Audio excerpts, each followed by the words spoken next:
the way I was hoping it would work. We're going to have to test this again, is what's going to have to happen. I'm bringing on our other two guests in just a second, and everything will go fine. I appreciate you guys all bearing with me that we had a little bit of bizarre delay and start to all of this. What happened was our stream link didn't work properly. I believe I had to test that specific stream link, which I thought was the same as the old stream link, but it wasn't. All right. So I have Corey Marshall on. We'll also bring on Chris Hatter. Corey Marshall is the Director of Solutions Engineering for F5. And I'm going to share my screen in just a second. While we're bringing on Chris, let me share my screen right now. Okay, so today's topic is hacking user access, an hour of critical thinking on managing initial and ongoing access to network and data. Our guests are going to be Chris Hatter as soon as he joins us. And hopefully Chris will join us and he'll be able to see us. I'm going to open up my email and make sure he's not trying to email me as well. Anyways, Chris Hatter's our guest.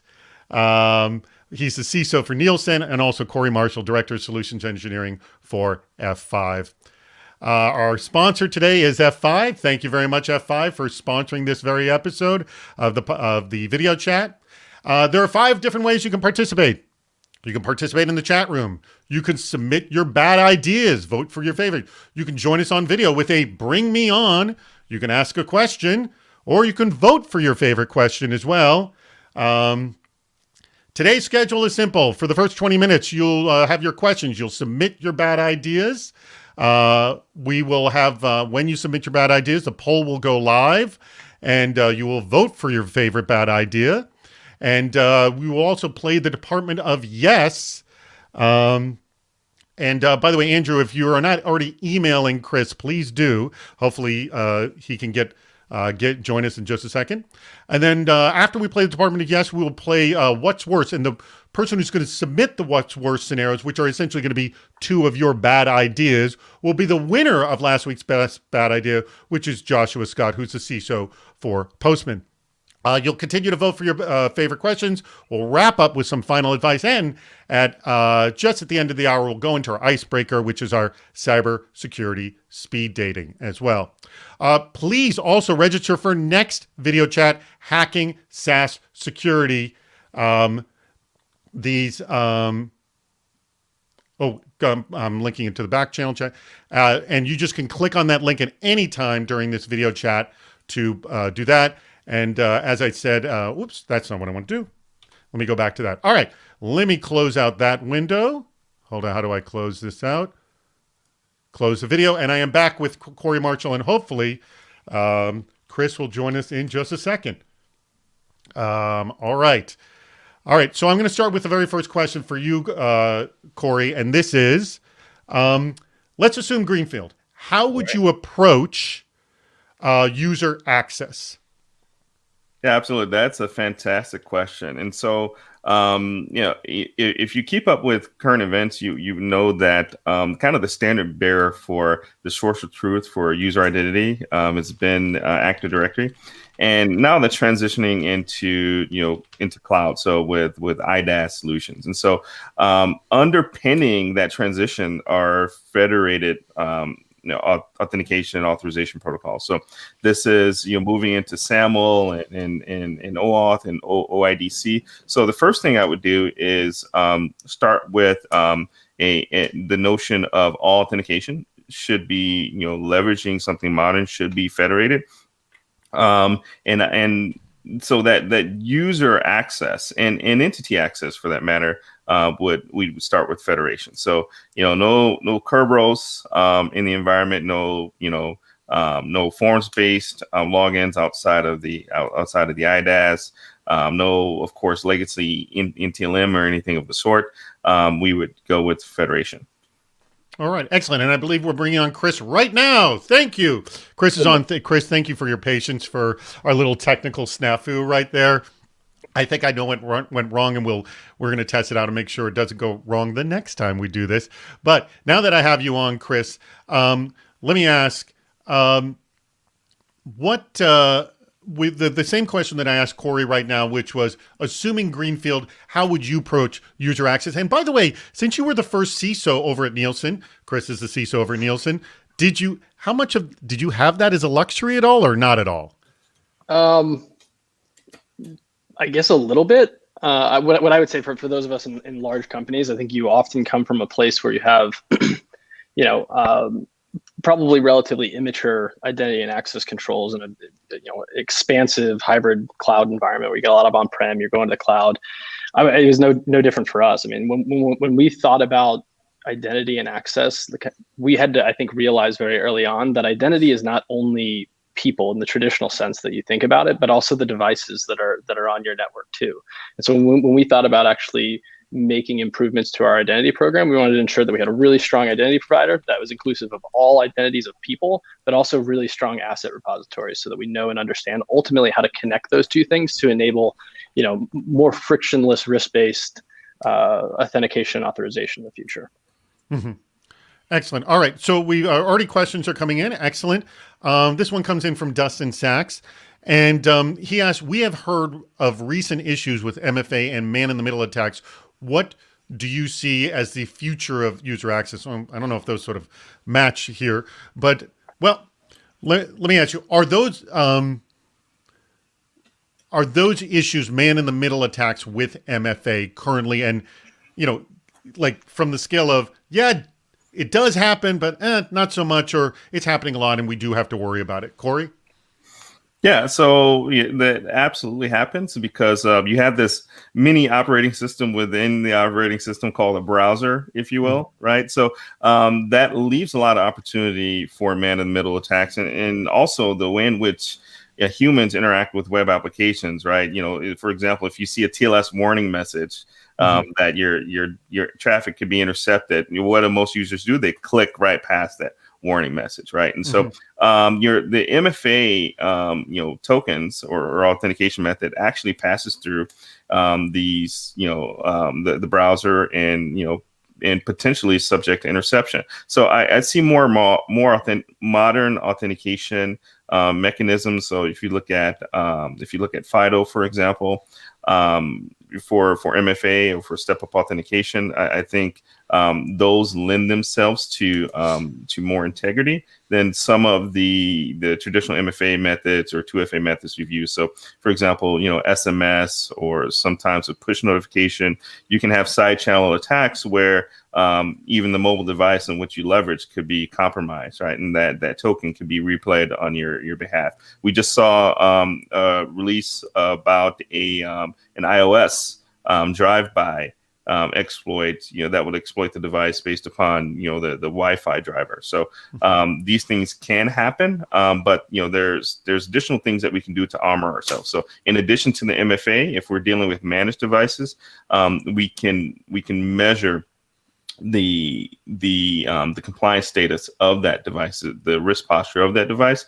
In addition, once we get through all those gates and we've authenticated, we want to make sure that we're consistently and constantly authorizing. So it's not that you just get authenticated to the system and you're in forever. We want to continuously verify your behavior and your access to understand if you're doing something anomalous, because that authenticated user, even if that was intercepted for authentication purposes, is going to behave very differently from the typical user.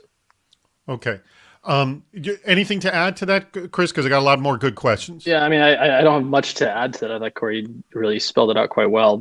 I guess the only thing that I would say is that while those things do happen, just consider your organization, consider other organizations, and just think through how many places still don't use MFA within large corporate networks. And I would say the presence of MFA is a step in the right direction, and then it comes down to which method are you going to actually implement. But I would start by just at least getting it on the table and getting it out there in a more pervasive way. Okay. So I love this question that just came in from Paul Lanza. He works for Remediate, which is a PAM solution. And he asks, will, quote, bring your own identity to the enterprise continue to be 5 years away forever? What do you think, Corey? Is it this, because we've heard about bring your own identity for quite a while, and it's always been, it's going to come, but that timeline keeps pushing out every time we mention it. Yeah, I think that concept of bringing your own identity, I think just due to the sociological and demographic changes that are happening in our society, maybe a ways off because people don't trust what would be the ultimate source of that identity is, which is coming from the government, right? From the time you're born. And so the government, holding some type of blockchain where, organizations enroll users into their applications based upon the government blockchain, which is administered traditionally by the DMV or the Social Security Administration, for example. So I think those things are starting to happen. We see municipalities and governments experimenting with the concept of blockchains, and also providers of services to government leveraging the identity from those services. And so eventually we'll have it where, for example, with the credit bureau, maybe you could provide a certain, a lender a specific access to your credit records, based upon information that's stored in that blockchain. So I think it's still a ways off, but I think we're probably looking at about a decade or so. Well, now you're going from 5 to 10 years. What do you think? Is there a bring your own identity? Because I always thought that one capability to bring your own identity was the way the social networks do it, and it's kind of has a tip of the hat to blockchain in that I exist because of all my relationships with other people.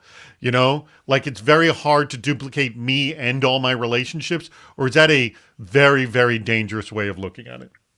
Well, we'll see what happens. China's trying this right now, right? Oh, their whole social credit program and the way everything is that's tied true. together, right? So Yeah. we're seeing an experiment in action. I think it's going to work very differently in the Western world, but I'll let Chris, what do you think? take a look. Yeah, I mean, I think you already see elements of bring your own identity through social media platforms, Google, Facebook. You see that in I would say the non-enterprise space. I think from the enterprise perspective, it's going to come down to trust. Are you going to use Facebook or Google as your identity provider for your enterprise? And I don't know if people are ready to make that particular leap. So I'm wondering who's going to come out, who's going to be kind of the organization or group that sits in a very unbiased way that specifically focuses on providing that identity layer of the internet. Mm-hmm. I think it's a long way out from enterprise adoption. I think you'll see it, in our daily lives regularly. Okay. So we are, just so you know, we are 5 minutes out before we drop the poll for the best bad ideas. So if you've not submitted your bad ideas, submit them in now. And also click the link for next Friday's CISO series video chat. All right. This is a good question. Pretty standard here. How much and how do you automate identity management for onboarding and offboarding? That's from Ian Pointer. What do you think? Throw it to either of you. Who would you want to take that one? You were breaking up a little bit. The question was, how do we automate provisioning? Yeah, how do you automate? From Ian Pointer, he asks, how much and how do you automate identity management for on and offboarding? Yeah, I mean, this is one of the earliest things that we tackled around our identity and access program. I think a lot of organizations struggle with, whether it's through audit, identifying gaps where, someone left the company and 2 weeks later their identity is disabled. We tackled it through technology, but we all base it off of an HR action, right? So our identity governance systems are tied directly to our HR system, so that when we're constantly looking for when someone has a last day work field populated, and upon that last day work, we set in motion the automation to actually remove access from associates. On the onboarding side, it's kind of a similar story. We're tied into the talent acquisition technologies, and through the onboarding process, we create and generate those identities. We have base level what are called birthright privileges. So when you join the organization, depending on what part of it you're going into, you get a certain set of access rights that come with you right into the company, and we also do that directly through our identity governance platform. That's very cool. Go ahead. I got a great question about Internet of Things in a second, but again, how do you automate, Corey, the identity management process? Right. To what level? Yeah, I think Chris answered that perfectly, right? I think the larger challenge is dealing with accumulation of privileges, after birth. It's kind of, raising a child after, the child's been born. So, what are all the things you need to for the care and feeding of this child over the life cycle of your governance, if you will. And so, there are commercial solutions on the market that help you with that. Look at accumulation of privileges. That's still a largely manual process. I'm pretty sure, Chris has to deal with some of that in his day to day. But in terms of the of automation of privileges, that it's just that, being tied in with the actual business processes that govern access. And something else that comes with that from Zero Trust, you think about the granting of privileges. When you remove privileges, right, the thing in most companies' environments is that the applications manage the sessions themselves, right? So once you've been authenticated and authorized, the application now is going to govern how long you have access to that application. So even though you remove privilege or you remove or disable the account and the directory, a user could still have access to the application based upon them having, for example, a token or a session cookie. So consider your session management practices as well as part of that end-to-end identity governance and the use of that identity. Yeah. All right. I've got a really good couple of questions from Phil Wolf about Internet of Things, and I'm going to throw this also to the community. So I'm really interested to know from everybody in the community to what level they've done identity issues with Internet of Things. And so Phil Wolf asked this question, and it's kind of a two-part because he asked us two different questions. What is the MFA for things? What is multi-factor authentication for things? So, identity of things, IDOT. And then he adds to this, how do you architect so things can trust other things where the user is another system, obviously in this case. But can there be trust built in an IoT environment here? Have either of you done stuff like this yet?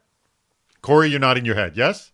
Yeah, so we've worked with customers on similar challenges, whether it be things like power meters or their sensors, and they send telemetry back, and that's a really tough challenge, right? So we don't expect IoT devices to manage secrets very well. So, but at the base of it is things like util TLS.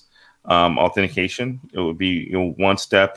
There's other things that we can look at from an authentication and device fingerprinting standpoint. So, for example, something that we've done quite often for things like IoT devices or things that we can't directly authenticate to add a layer is looking at things like TLS fingerprints. Right. So when the stack is programmed in that firmware, it's very difficult for them to change the way in which they would negotiate a TLS session, for example. So that is a piece of metadata that we can look at to say, is this anomalous? So util TLS, looking at fingerprinting data associated with this, but ultimately with IoT, you need to inspect those payloads, right? Because what's going to be exploited is one, the IoT device and its compute resources. It's a little mini computer. Anyone who's played with Raspberry Pis know the power of these little embedded systems, but also the actual traffic that they send and where the value is in the back end. So making sure that we're inspecting all the messages that they send and looking for anomalies and exploits there. Okay, what about you, Chris? Have you had any experience with this? I think Corey hit it. I mean, we are in the IT space to a certain extent, and what I would add to what Corey's saying, the anomalies and traffic patterns are important, right? Because implementing things like MFA on IoT devices is a challenge. So you want to make sure that you have a really clear understanding of what exactly you're expecting from that device to come into your back office, and specifically where from. So those are the areas that we focus on putting a lot of our attention on to make sure that it's certainly legitimate traffic coming to the back office. All right. Excellent. All right. Very good question, Phil, for both of those. I appreciate that. You know what? In just a few seconds, Andrew, please drop the poll. We'll be 20 minutes past the hour here, and that means we'll have 10 minutes before we play the Department of Yes. So if you haven't already, send them in. We need your bad ideas. And also, let me remind you to click the link to register for next week and stick around for our video or for our one-on-ones at the very, very end of all this. All right, we got another question that was voted up here. This comes from Carlos Rodriguez, and he asks, What functions of IAM belong in security versus IT operations in infrastructure? That's a pretty. I'm going to throw this to you first, Chris. And have you been able to segment this appropriately? This is a really, really good question because I think a lot of people grapple with this. I think I'm personally a proponent, at least right now, of bringing more elements of identity and access into the cybersecurity team, and I'll try to explain why. I think first and foremost, it starts with my personal architectural philosophy about how we're going to be protecting our enterprises in the future is really identity as the perimeter. I believe in that wholeheartedly, and we historically had a very much transactional identity and access team where someone would fill out a ticket, then someone would manually fulfill that request. That is not what we need from an identity and access management to protect the organization of the future, to protect organizations that are moving very quickly to the cloud, deteriorating perimeters, leveraging SaaS. It's obvious why those things won't work. And so we're in the midst right now of really investing very heavily in identity and access. And in terms of owning and driving the responsibility for that transformation, I felt like that needed to be very close to security. Now, once we actually execute that, and like many of you, I'm sure we're on what I call like the road to zero trust, right? And zero trust is certainly a journey, and so we're striving for less trust to start. So you don't believe the people that says we can hand you zero trust in a box? No, I don't. Not at all. Not even a little bit. And I really think it's a journey, and I personally, I like to take on that transformation journey with some ownership, and we put identity and access for right now in cybersecurity. There could be a future state where we feel like that transformation work is over and we carve off pieces of it back into IT operations, but now's not the right time for us. Rich Mason wants more votes for his bad idea, and someone wants to know someone to sell their votes. Very funny. By the way, we yet to have anyone actually do that. I'm impressed, Rich. All right. Same question to you regarding Carlos Rodriguez's question. What functions of IAM belong in security versus IT ops infrastructure? Do you agree with Chris here in how he's handling it? Yeah, I think I agree with Chris 100%. This is squarely a function of cybersecurity in today's world. The identity edge, whether it be an entity or a user, is critical to how we secure our systems. And so all the associated activity and metadata and governance of that identity over a life cycle, because you say, okay, this is our new firewall. This is a cybersecurity function. Mm-hmm. David, I have one counterpoint here, to try to see the other side. I do think that identity and access can certainly work in IT operations, assuming your cybersecurity team and IT operations have a relationship of very close collaboration. So in those cases, it works. I feel really confident in my IT operations teams here at Nielsen. We have some of the best technical talent in the world, in my opinion. We just felt like the transformation needed to be executed at a cyber, and then we would reevaluate. But I do think that it can work. You guys just have to have a really cohesive team. Okay. Excellent. All right. So just to let you know, we are about 6.5 minutes out before we start playing the Department of Yes and What's Worse. By the way, Josh Scott, please make sure that you send an email to Andrew telling what the What's Worse question is, so or the two What's Worse scenarios. So you got two options for your bad ideas to appear. Either I ask it in the Department of Yes, or it gets chosen as one of the comparisons in the What's Worse question. Plus another opportunity to win next week when I announce the winners of the best bad ideas, which, by the way, I don't know if anyone knows, we broke a record last week, 81 bad ideas. It was amazing. So I have to thank everybody for all of those bad ideas. All right, here we go. This comes from Rakesh Elamaran, who asks, MFAs are meant to be adding an additional layer of security to protect the account. Now reachers can able to bypass this. Why this is happening, what to be improved. So let me add to this question and just say, yes, researchers have broken MFA, and yes, MFA can be broken, but it really offers a pretty high level of protection, and it's it reduces the credential stuffing attack, which is the most common way. I mean, to what level are you worried about MFA hacking, Chris and Corey? Chris, first. I'm undoubtedly worried about it, but I'm just going to lean back on what I said earlier in the conversation, which is, let's all be really focused on making sure MFA is implemented, right? I think that's number one, because you're a lot more secure with MFA than without it, right? Mm-hmm. So that's what I lean on in this case. It's certainly something out there. It's certainly something that you should be threat modeling, but I think everyone needs to be really focused about the implementation of MFA, and obviously consider those things when you do the implementation. Mm-hmm. What about you, Corey? I get, and let me also ask it in this way: you have so much bandwidth, so much money, so much time.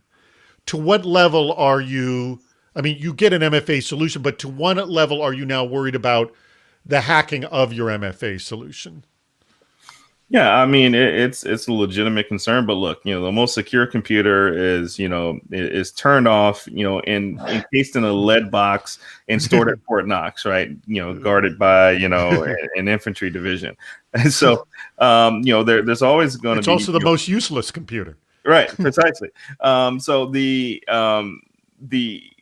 idea in that, we're going to rely on MFA alone, right? Is past its point of validity, meaning that, in addition to MFA, we're also going to leverage other pieces of metadata to understand if this is anomalous, right? This is something that F5, the shameless plug, has recently got into with the acquisition of Shape. But really, in addition to MFA, there are going to be other breadcrumbs that indicate that this is a potentially anomalous authentication. So I would say, per Chris's comment, let's try to get the use of MFA where needed to be pervasive. But then let's up the ante a little bit, and let's make sure that we're leveraging the advancements in machine learning to be able to look at additional elements of things that humans may not be able to spot, but machines are very good at spotting those outliers and adding in additional authentication friction where needed. Redundancy. As we had here, we had something that failed, our first attempt at doing this sort of new video platform, and we had the redundant option of just popping right over to Crowdcast, of which we had a short hiccup of about 30 seconds, but all was fine in the end. All right, guys, I think a call just came in. Hold on, listen. Hello, welcome to the Department of Yes, where no request is ever rejected. All right, that means we are now playing the Department of Yes. I'm starting things a little early. I'm starting on the actual time. I'm trying to keep to the actual time than our recording time, for that matter. And all right, this was voted up, hands down, the most popular one. I don't quite understand it, but remember, guys, as you play the Department of Yes, you can't be facetious. You have to explain why you want to deploy this incredibly horrible idea, but look for the silver lining. What could make this actually good? And by the way, feel free to pipe up when I read yours, because I can't see who submitted these bad ideas. Use TikTok on Huawei MFA to authenticate everything. So I don't exactly understand how that would work. And by the way, TikTok is not spelled T-I-C-K, it's T-I-K, to whomever sent that in. But you did spell Huawei correctly, so kudos on that. So I don't understand how a TikTok on Huawei MFA would operate, but I think I could have if you were to deploy something like that, Chris, how would that work? I'm going to try to interpret this. Let's say TikTok is the identity provider and Huawei is the mechanism for MFA, right? Okay. Look, I think what I would lean on in this particular scenario is we, like many of you, have spent a lot of time on third-party vendor risk. So, we would send this request directly through our normal procedures, right? So we would get in the middle of this and we would do a vendor risk assessment. In this particular scenario, I would probably call Roland, who's the CISO of TikTok, and talk to him directly. I know that he's a big proponent of what they have going on there from a security standpoint, and feels very confident in him and his team and enabling secure and safe services. So I'd probably make a personal phone call on that one. But we would take this through our third-party vendor risk, and what we would do, regardless of what comes out of there, is whether or not we think this is really high risk or not risky. We would then engage our business leaders on the pros and cons of it. If there's some sort of really large return that outweighs the associated risk, then we table that and talk about it. All right, I'm going to give you way too much of an answer, though, but but I appreciate you working that out. By the way, the CISO for TikTok, Roland Cloutier, I just got confirmation he is probably going to. Well, the contract isn't signed, but I've gotten a yes from him being on the video chat in 2021. All right, I'm gonna throw a different one to you instead of having you answer the same one. This one was also very highly voted, Corey. In-app purchases. You pay 99 cents to avoid the MFA challenge. Why do you want to actually deploy that? Department of Yes, you're working for it. Why are we going to do this?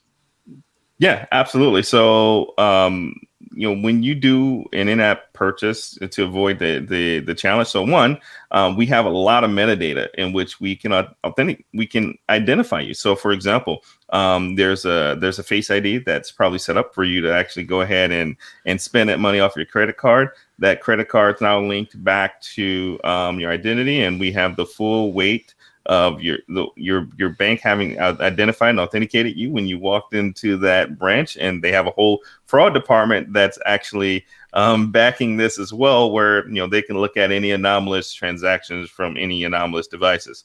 And so, and by the way, you must have really wanted it because you spent that 99 cents out of your Apple Wallet, for example. So I would say, yeah, this is a great idea. We can implement that. All right, I'm going to give you a yes! And also a. Because you completely forgot the obvious of we're making 99 cents. Everybody a long time logs in. That's what I was going to jump in with, but yes. I think you nailed it. But everything at the beginning was phenomenal. That was great. But you missed the obvious of this is a really great idea because we're already getting authenticated through all the bank information through your credit card. Plus, we're making 99 cents. Well, so the problem is that most organizations would probably reimburse it to their employees. Yeah, that's a mistake. Don't do that. Definitely don't do that. Also, you're gonna have people. You're gonna have third parties logging in too, as well. I'm actually gonna build that now. So. Thanks. You may have to give a commission check to the person who ever submitted that bad idea. Who was it? Was it Dustin? I can't see. I don't know. I can't provide commissions. So. You can't provide. Oh yeah, that's. All right. I'll come back with another one. We're going to move right now into our What's Worse game, by the way. And I have that music all loaded up. It's time to play What's Worse? All right, for those of you who have never heard the other podcasts or know the What's Worse game, the title pretty much says it all. And that is, I'm going to give you two scenarios. These submitted from Joshua Scott, who is the CISO over at Postman. And he took two of the best bad ideas. They might have been his because I saw that he had submitted them. Excuse me. And you have to tell me which one is worse. So it's really just a risk management exercise. So get your head out of the Department of Yes right now and truly think about these. Like if either one of these was implemented, which would create the greater, riskier situation for you. So number one here, and I will make you, Chris, answer first. You were either automating all user access with artificial intelligence that decides who works for you, or you delegate identity verification to telecoms and let users reset passwords in their local AT&T branch. Which one is worse of the two? I mean, right off the top of my head, I'd say probably the first one, AI determining who works for you right now. Mm-hmm. I think that there's some things that you could do in partnership with the telecom branch that you almost look at them as a service for identity verification, and I would work with them to get a line on what that actually looks like. The AI one is too open-ended for me right now. All right. What do you think, Corey? Which one's worse of the two? Is it the AI one or the having users reset passwords at the local AT&T branch? Yeah, I would say probably the AI one, right? So look at adversarial machine learning. AIs can be fooled. AIs they were trained by people, so they have biases. So I would probably say the AI one. All right, excellent, good answers for both of you. All right, let's move on. You did very well, by the way. I'm gonna come back probably with a few more Department of Yes later in the hour. We are 35 minutes in right now. And let's go back to some of the questions. We can ask, audience, you can ask more questions. You can vote on your favorite questions, or you can say, bring me on, if you have a question or comment to make on camera as well. And this comes from Jason Connors. And he asks, what are your opinions on SaaS vendors upcharging as a separate line item for SAML integration points with an identity provider? Excuse my ignorance. What does SAML stand for? SAML. Yep. Well, I know, but it's an acronym for something. What is SAML? It's like security assertion markup language. Yeah. Like okay. Like that. Yeah. All right. Excuse me. So is this on the same line as them SaaS vendors upcharging for SSO? Yeah, it's basically that, right? It is basically that. Okay, it is that. Yeah, we talked about this on the podcast that I was on, actually. We talked about this on a previous video chat. I think, he adds, this is, I got to assume this is universally hated by everyone in security. Yes? Can we assume? Yeah. The upcharging for this? This is absurd, right? So, and no question. Yeah. Yeah, in modern architectures, right? You should be able to bring your own identity source of truth. So if the choice is between, hey, use our own identity, ecosystem in our storage of identity, our authentication, which is probably form based, probably is not MFA enabled, or use your own, and we're going to charge you to use your more secure mechanism in today's world. I just think it's absurd. All right, I think it's totally backwards as well. All right, yeah, let's just move on from that one. We've dealt with that before, and we universally hate it. Oh, yes, the SSO.tax has a list of all the ones that are universally hated there. I had posted it last time. Yeah.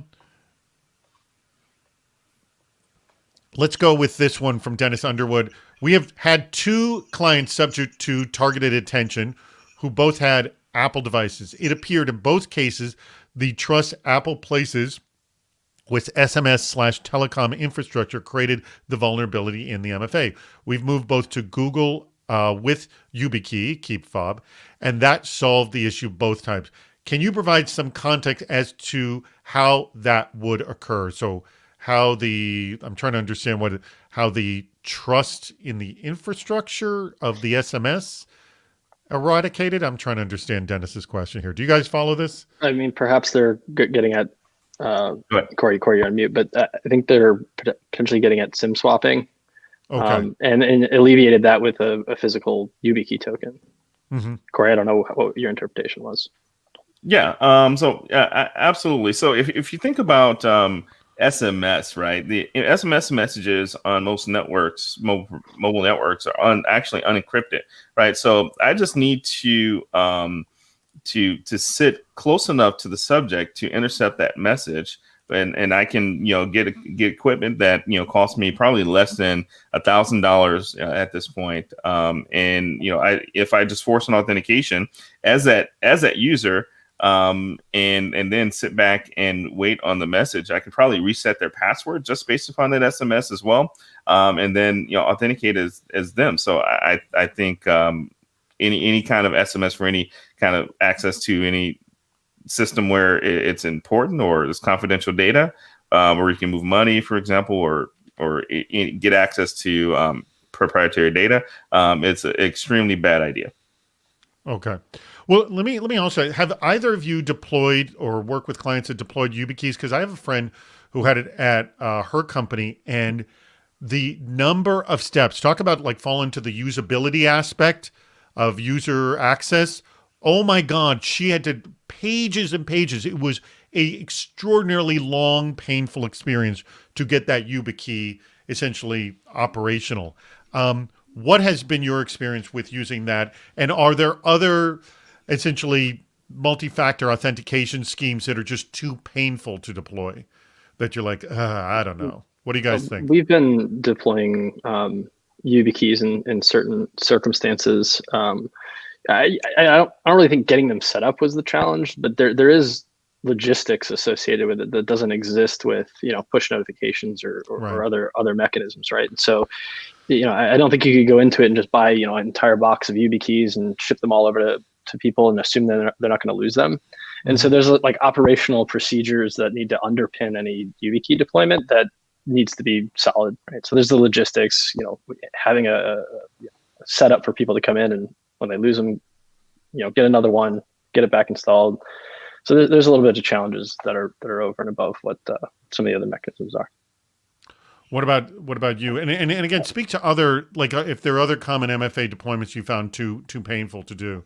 What do you think, Corey? Yeah, so I think the user experience, just due to FIDO and due to CTAP, for example, and UTF, I think the enrollment registration of those keys has greatly been simplified. So it's more accessible for most enterprises. But as Chris said, in many enterprises, just a subset of users leverage them. I think the larger challenge is how to transition that identity to the backend applications themselves. That's a lot more investment, a lot more heavy lifting. And so typically you'd want to leverage some type of access proxy to do that. That would consume the identity from the token and transition that into something that the application understands in the backend.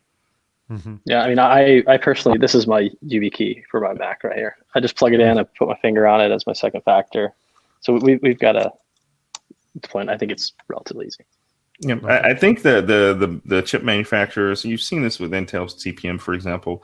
I think tools to actually have the embedded tokens and maybe leverage that in concert with the YubiKey, in concert with MFA, in concert with your endpoint security solutions that are constantly measuring the risk status of the device. I think that is probably the future that all of us are converging on. All right. I have a question that actually came in from Derek, and it's pretty basic question, but it harkens to what we were talking about before with regards to whether security or IT is handling, an IAM solution. But let's just take it back even earlier than that. He just says, from a CISO's perspective, what are top priorities in building and then running an effective IAM program? What do you think, Chris? Yeah, what I would suggest is that first and foremost, like some of the easier use cases that we talk about, there's several: joiner, mover, and leaver. The joiner and leaver are things that you need to be able to knock out. Those are table stakes. But beyond that, I think what you should shoot for is depth of capability around IAM for your critical assets, right? So I think a lot of people come in and they want to do provisioning. They want to have a single provisioning workflow for every single application, every database, all this stuff. When in reality, it's all a risk management exercise, and you should spend, in my opinion, more of your time dedicated to making sure that identity and access controls are really well embedded on your critical resources, and then you move out from there. Mm-hmm. Corey, anything to add to that?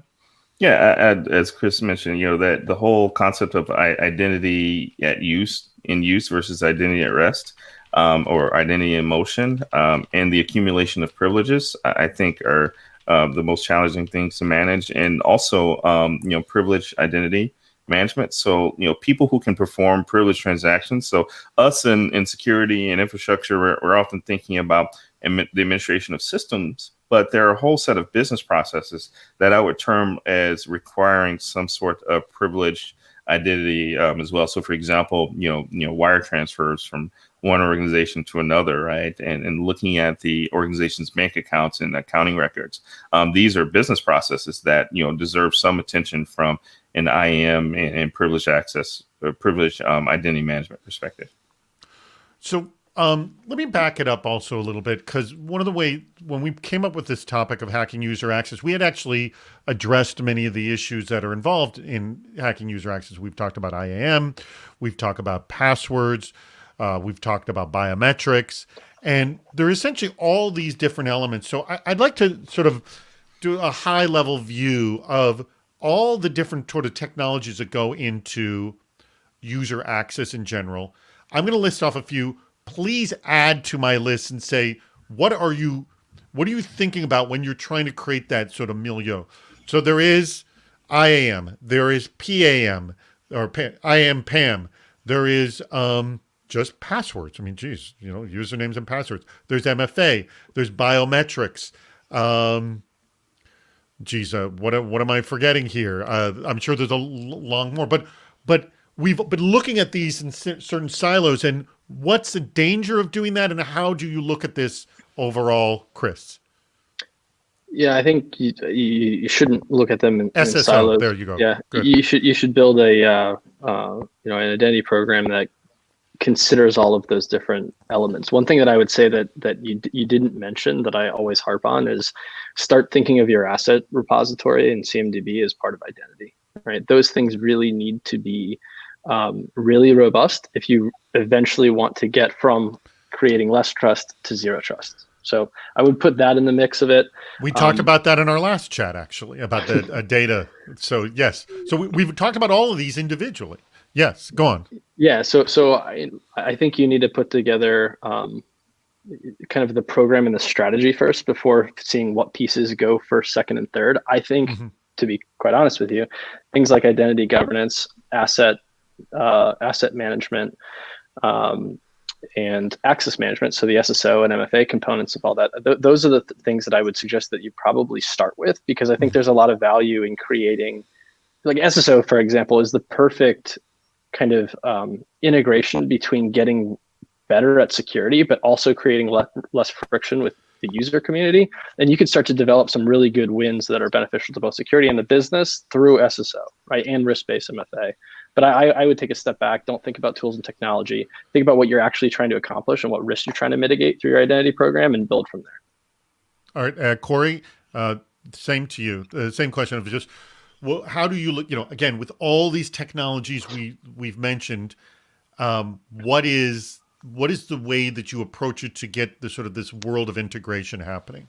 Yeah, I mean, these are systems of systems, right? And so, in addition to the identities of the entities, I think looking at the identities of the actual machines or API endpoints that are talking from one machine to another, but also looking at the roles of the users as well. So, identity governance means something different to McDonald's, for example, than it may mean to a public safety organization who has police out on patrol. So we have to look at what are the components from the systems of systems that make sense to develop better tie-ins and give us better visibility, because with better visibility we can apply better control over the life cycle of that identity and that identity in motion. All right. I've been reminded by my producer that we're going to be doing our icebreaker at the end of the hour. So please stick around for that. That is 10 minutes away, the end of the hour. We'll be doing our icebreaker video chat, and that is a lot of fun. If you have not participated in that, participate. It's fun. 5 quick meetings with random cybersecurity professionals. You could chat with one of us, which would always be wonderful, because I love meeting all of you. All right.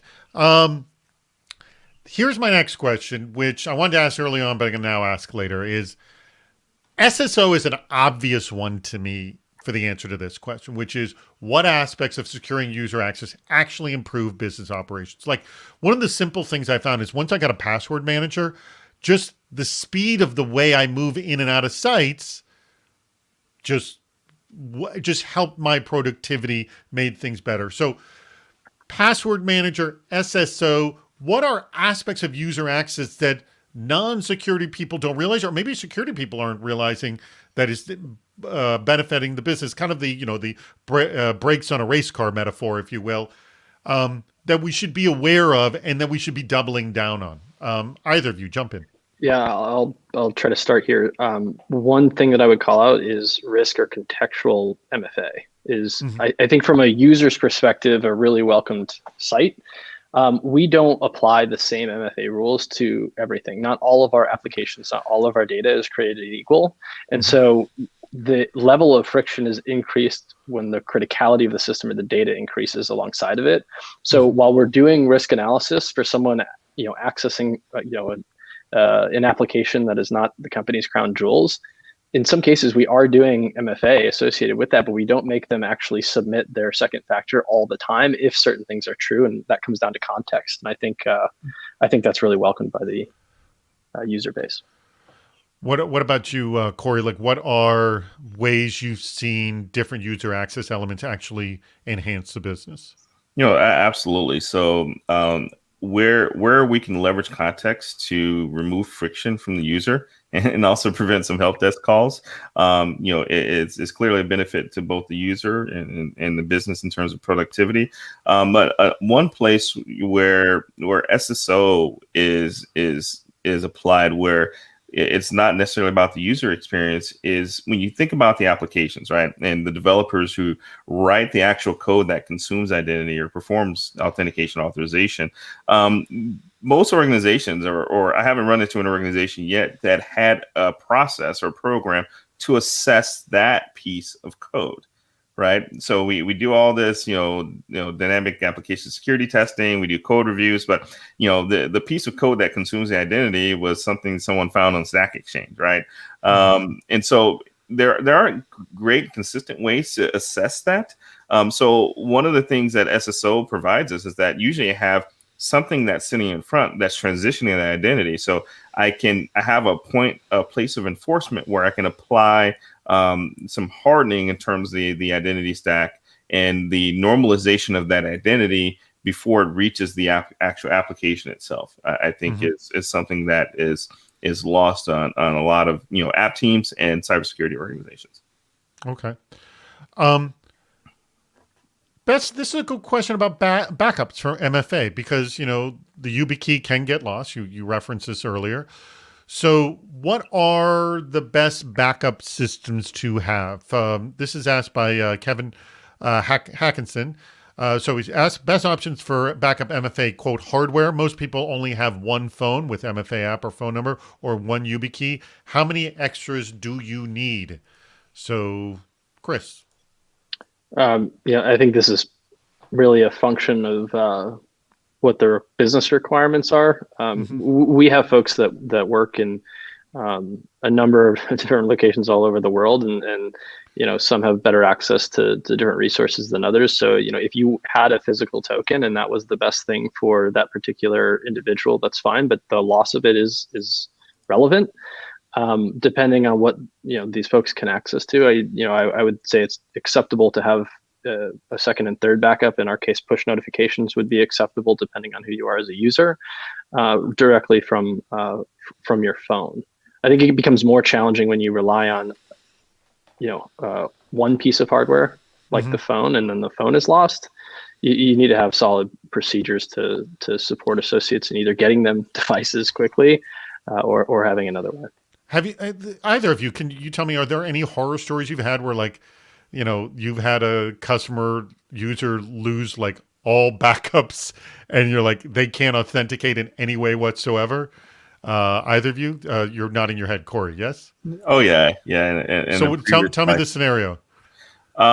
User, their laptop, phone, everything's been stolen. So the call that comes into the help desk organization says, "Hey, I'm XYZ's user. I don't have any of my devices, but I'd like to, get on, Outlook web access, right? So I can transact my email, right? And so, how do you go about, providing that user a? So how do you do it?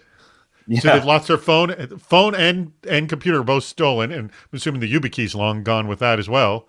Yeah, so this is, if you think about chain of trust from a certificate authority perspective, well, they'll actually look at business records and they'll call up people, that are already trusted. You kind of have to try to do the same thing, right? So where you call up, their manager and they've had a conversation with their manager, or you call up other people in their team, right? So think of this as the human version of a voice print, authentication, right? That's probably the only thing that you're left with at that point. All right. We are now about to wrap it up. Please, Andrew, change the link at the bottom to the icebreaker link, because we're exactly 4 minutes out. And I want the two of you to wrap up and just provide some closing advice for everybody. And by the way, everyone, you can actually, when he changes that link, you can click on it. Or actually, you can click on the link. Oh, it's been changed. Excellent. So go ahead and click on that now. We'll not take you out of this video chat at all whatsoever. It'll load up the icebreaker, and we will all participate in that when this shuts down. Just make sure you type in your full name so that's what people see when they connect with you. All right, I'm going to start with you in just a minute, Chris. Some closing advice of what people you don't think are thinking about when it comes to user access? You're like, hey, if we all start to do this, it'll make our lives a lot easier. What do you think, Chris? That people are not thinking of, again, a broken record, I'd say consider asset, consider CMDB, consider best practice things that are in IT that you expect from your IT team, and create a very close relationship and collaboration with them. For a lot of us in cybersecurity, everything comes down to our ability to influence people who don't directly work for us. And it's really about relationships. So when you're considering, what to do next with your identity program, you need to make sure that you build people around you to be successful. It's not something that you could do alone. Good point. All right, Corey. And by the way, I'm going to bring this up in just a second. Corey, your closing advice as well. Yeah. So I would say, consider identity firewalls, break and inspect. And part of the reason is to harden the authentication authorization stack to the actual applications themselves. So even if there's a mistake or an error by a developer, nothing unauthenticated or that's been strongly authenticated and that you've collected metadata for and that you've consumed, for example, external sources of telemetry about the device or about the user's behavior, that would be the point in which you would do that. And so as kind of a best practice, you've seen Google go down this path, for example, consider implementing access proxies in front of all your applications internally or externally. Very good advice. All right, let me just remind everybody that next week's video chat is Hacking SaaS Security. If you didn't click the link on the bottom from before, you can always go to CISOseries.com and click the register for video chat.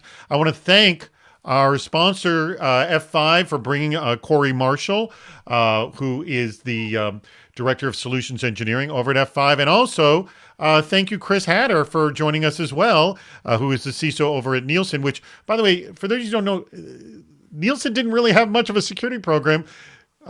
Chris was early on, and he developed his own program there and became CISO. And it's a very impressive story. Actually, if you search Chris's name on CISOseries.com, you can listen to that episode of the video chat. Stick around for our icebreaker. Click that link at the bottom if you haven't already. I'm going to be taking us out in just a few seconds, actually in 15 seconds. And by the way, do you want to sponsor a video chat? Just email me at david@cisoseries.com and I'll explain to you exactly how to do that. We are 5 seconds out. Thank you, Corey Marshall. Thank you, Chris Hatter. Thank you, everybody else. Click the link. Join me over at the Icebreaker Meetup. See you there. Take us out, Andrew.